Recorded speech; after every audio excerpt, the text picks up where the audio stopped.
સહજ ન્યૂઝ. અમરેલી એલસીબીની ટીમે ધારી પોલીસ સ્ટેશનનો ઘરફોડ ચોરીનો ગુનો ડિટેક્ટ કરી 3 આરોપીને 1.14 લાખના મુદ્દામાલ સાથે ઝડપી પાડ્યા. નમસ્કાર, સહજ ન્યૂઝ સાથે હું છું Gopal Bhesan. Bhavnagar range IG Shri RV Ansari સાહેબ અને અમરેલી પોલીસ શ્રી સંજય ખરાત સાહેબની સૂચનાથી LCB PI Shri PC Vaghela સાહેબની ટીમે બાતમી અને ટેકનિકલ સર્વેલન્સના આધારે 3 ઈસમોને રોકડ, સોના ચાંદીના દાગીના અને મોટરસાયકલ સાથે ઝડપી પાડ્યા હતા. પકડાયેલા આરોપીઓ છે કનકતન સોલંકી રહે મોટા આગરિયા, અજય વાઘેલા અને જયરાજ વાઘેલા, બંને રહે માલશીકા.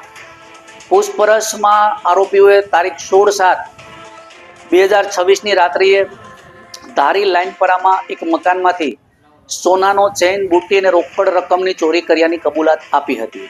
પોલીસે કુલ 1,14,910 રૂપિયાનો મુદ્દામાલ કબજે કર્યો છે, જેમાં રોકડા 16,000, સોનાનો ચેઇન 66,910, સોનાની બુટ્ટી 7,000, 2 મોબાઈલ અને 1 હીરો મોટરસાયકલનો સમાવેશ થાય છે.